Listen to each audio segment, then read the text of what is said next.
2025, meus amigos. Que ano importante para os games. Mas não da forma que a gente pensa. Na verdade, foi um ano que não foi sobre gráficos, mas sim sobre coragem. O cansaço. Durante muito tempo, a indústria dos games ensinou a gente a confundir grandeza com sucesso. A gente vê mapas cada vez maiores, orçamentos cada vez mais absurdos, promessas cada vez mais vazias, jogos tecnicamente impecáveis, mas emocionalmente esquecíveis. 2025 começou assim, com a sensação de que tinha alguma coisa faltando, ainda mais depois do caótico ano 2024 que a gente teve. E que ano foi, hein? O medo de errar. Os grandes estúdios, infelizmente, não jogam mais para perder, eles não apostam mais, e talvez esse seja o grande problema. Cada decisão que os estúdios tomam precisam agradar investidores, e cada mecânica precisa ser testada até perder a personalidade. Cada história precisa caber numa fórmula que já deu certo antes. Os jogos AAA não são ruins, nem um pouco. O problema é que hoje em dia eles são seguros demais. E quando tudo é feito pra não errar, nada é feito pra marcar. É que nem filme de super-herói. A gente não tá cansado de super-heróis. Estamos cansados de filme de super-herói ruim. Mesma coisa com AAA. A gente não tá cansado dos AAAs.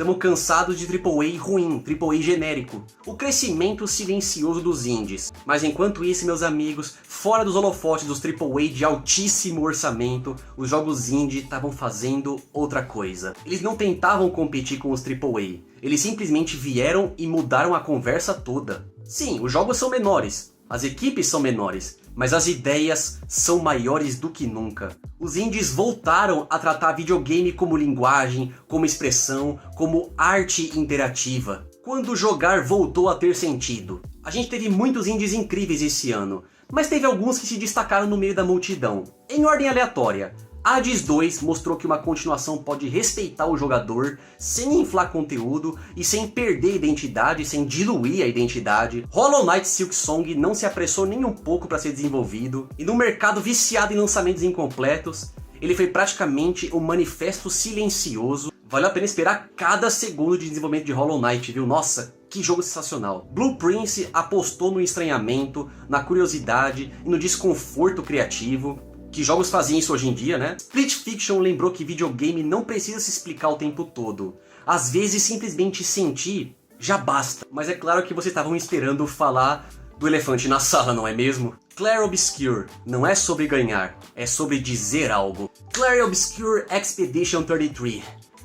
Ah, que jogão, cara. Esse jogo ele não tenta te impressionar em nenhum momento. Ele não tenta ser quem ele não é. Ele simplesmente te observa. A estética dele não grita, ela sussurra. A narrativa não te empurra, muito pelo contrário. Ela confia que você vai conseguir acompanhar. Clair Obscur entende uma coisa que muitos jogos esqueceram hoje em dia.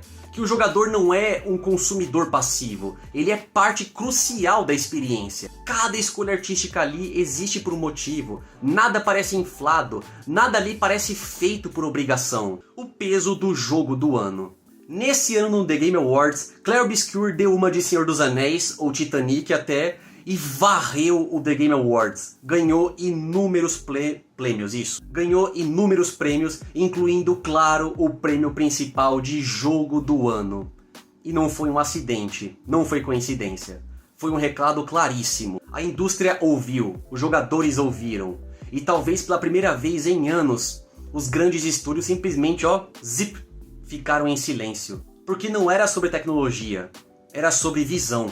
O espelho para os AAA. O sucesso do Clair Obscur expôs uma ferida antiga já nessa indústria. Jogos gigantes não garantem experiências profundas. Tá, deu certo com Red Dead Redemption 2, com Elden Ring, com os Zeldas modernos, tá, mas nem todos conseguiram isso. Mas eles são assim, exceção da exceção. Enquanto muitos AAA tentam parecer filmes interativos, os indies lembraram que jogos são jogos, que videogame é videogame. Interação, sentimento, presença. 2025 não premiou o maior jogo do ano, em escopo, mas ele premiou o mais honesto. O que 2025 realmente nos disse? Eu acho que o maior legado que 2025 vai deixar para a indústria, rapaziada, não acho que sejam os prêmios, ou os números de venda, os números de lucro, mas a lembrança de que videogame não nasceu para ser um mero produto, ele nasceu para ser uma experiência. Os indies não venceram prêmios, não conquistaram muitos fãs porque são pequenos. Eles simplesmente conquistaram tudo isso porque ainda acreditam. E agora, para finalizar, o futuro. Se um jogo indie pode ser eleito o jogo do ano por um grande evento que é o The Game Awards, então o futuro dos games não tá trancado. Ele não tá perdido em prédios corporativos. Ele tá em ideias sinceras, em riscos reais, em criadores que ainda jogam como se isso importasse. E em 2025, pela primeira vez em muitos anos, isso importou. Mas eu quero saber de vocês, gente, qual foi o jogo favorito de vocês nesse ano de 2025? Ou melhor, qual foi o jogo indie favorito de vocês nesse ano? Clair Obscur Expedition 33, obviamente, foi o que eu mais gostei. Eu já imaginava que ele seria o game do ano, ou que ele pelo menos seria indicado logo no começo, quando ele foi lançado. Hollow Knight Silksong também, nossa, 8 anos esperando, mas 8 anos que valeram a pena esperar. Hades 2, nossa, como eu joguei Hades 2, cara. Eu tinha amado o primeiro Hades. Foi meu jogo favorito de 2020, gente. E esses 5 anos que teve do primeiro pro segundo jogo, nossa, valeram a pena também, como eu joguei Hades 2. Mas eu quero saber de vocês. Vocês gostaram de algum desses jogos? Jogaram bastante? Escreve aqui embaixo nos comentários. E esse foi o vídeo de hoje, gente. Se você gostou, deixa seu like, se inscreve no canal e ativa o sino para receber mais vídeos como esse na sua timeline do YouTube. Tranquilo, meus amigos? E é isso daí então. Vou ficando por aqui. Muito obrigado por todo mundo que me assistiu até aqui. E a gente se vê na próxima. Tchau!